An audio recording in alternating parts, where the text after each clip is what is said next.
अस्सलाम वालेकुम नाज़रीन, मां आहियां शुएब अली उमरानी ऐं तव्हां ॾिसी रहिया आहियो BR टाइम न्यूज़। सभ खां पहिरियां शामिल कंदासीं हीअ रिपोर्ट।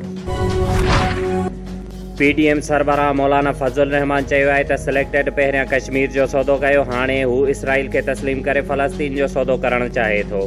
कठपुतली वज़ीर आज़म उम्मत मुस्लिमा जो सौदो करणु चाहे थो, असां ईअं करणु न ॾींदासीं। मुल्तान में PTM जे जलसे खे ख़िताब कंदे मौलाना फज़लुर रहमान चयो त लाहौर में बि PTM जो जलसो हर हालत में कंदासीं। रुकावटूं विझंदड़ अॼु ॾींहुं यादि रखनि, जेकॾहिं रोकण जी कोशिश थी त नतीजनि जा ज़िम्मेवार हुक्मरान हूंदा। शहीद बेनज़ीर भुट्टो ऐं अॻूणे सदर आसिफ अली ज़रदारीअ जी नियाणी आसफ़ा भुट्टो ज़रदारीअ जी सियासत में एंट्री। PTM जे जलसे खे पहिरियों ख़िताब करे सियासी इनिंग जी शुरूआति करे छॾी।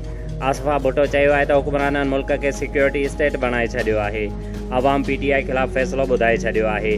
हाणे सिलेक्टेड खे घर वञणो पवंदो। सिलेक्टेड ख़िलाफ़ रोडनि ते निकिरण ते अवाम जी थोराइती आहियां। शहीद ज़ुल्फ़िकार अली भुट्टो फलाही रियासत जो बुनियादु रखियो। नून लीग जी नायब सदर मरियम नवाज़ चयो आहे त मुल्तान वासियुनि बहादुरीअ जो मुज़ाहिरो करे अॼु इमरान ख़ान खे भॼाए छॾियो आहे। पाकिस्तान में इसराइल खे तस्लीम करण जी मुहिम शुरू थी वई आहे। अवाम ॼाणणु चाहे थो त उन पुठियां केरु आहे। मुल्तान में PTM जे जलसे खे ख़िताब कंदे मरियम नवाज़ चयो त मुंहिंजी ॾाॾी आख़िरी साहु पंहिंजे पुटु नवाज़ शरीफ़ जी झोलीअ में खयां ऐं दम ॾिनो। Selected Imran Khan county cricket खेॾी रहियो हुयो, पर माउ जे जनाज़े में शिरकत में न आयो। शहीद ज़ुल्फ़िकार अली भुट्टो जे घर भातियुनि खे जनाज़े में शिरकत करणु न ॾिनी वई। अवामी नुमाइंदनि सां ईअं छो थो कयो वञे? छा मुशर्रफ खे हिकु ॾींहुं बि जेल में रखियो वियो? BNP सरबराह अख्तर मेंगल चयो आहे त गारियूं ॾियणु असांजो वड़ो न आहे, पर जेकॾहिं कंहिं गारियूं ॾिनियूं त उनजो जवाबु गारियुनि सां न पर चमाट सां ॾींदासीं। जिन वटि क़ौम जे माहिरुनि ऐं भेनरुनि जी इज़त न आहे, उन्हनि खे अवाम थुॾे छॾींदो। अवाम रुकावटुनि ऐं गिरफ़्तारियुनि जे बावजूदि जलसे में शिरकत करे हुक्मराननि जो ताज ऐं तख़्तो केराए छॾियो आहे। ANP अॻुवाण मियां इफ़्तिख़ार चयो आहे त इमरान ख़ान जी हुकूमत धांधलियुनि जी पैदावार आहे। अवाम इलेक्शन में बि PTI खे रिजेक्ट कयो हुयो, हाणे बि सिलेक्टेड खे रद्द करे छॾियो आहे। असांखे जलसे लाइ सिलेक्टेड इमरान ख़ान जी इजाज़त जी ज़रूरत न आहे। हालतुनि खे ॾिसंदे पंजाब सरकार ओचितो हिकमत अमली तब्दील करे छॾी। पंजाब पुलिस ऐं इंतिज़ामिया मुल्तान जे जलसे खे रोकण लाइ लॻायल समूरियूं रुकावटूं आख़िरी वक़्त में हटाए छॾियूं।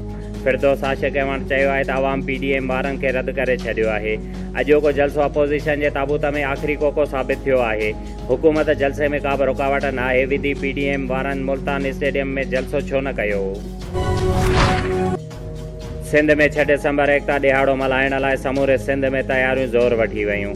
सिंध जे मुख़्तलिफ़ शहरनि में क़ौमी गीतनि ते नौजवान झूमी पिया। खानपुर महर में एकता ॾिहाड़े बाबति जागरता रैली, सियासी समाजी तंज़ीमुनि जे कारकुननि ऐं शहरनि जो क़ौमी गीतनि ते रक़्स, ठटे लॻ पिणु रैली कढी वई।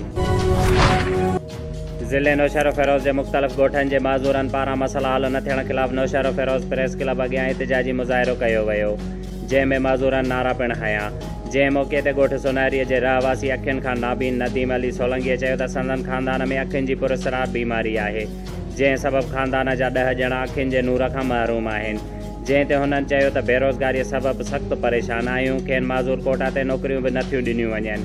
हुन चयो त ख़ानदान जे कुझु भातियुनि खे पुरसरार बीमारीअ सबबु ॿाहुनि ऐं टंगुनि जे हॾनि ते ज़ख़्म थी रहिया आहिनि, जंहिं लाइ पिणु न हुननि खे को मुआवज़ो ॾिनो थो वञे, न कंहिं क़िस्म जो ताउन कयो थो वञे। जंहिं ते हुननि आला इख़्तियारनि खां घुर कई आहे त संदन वाहुर कई वञे त जीअं हू बीनाईअ, बेरोज़गारी ऐं बुख सबबु मरण खां बची सघनि।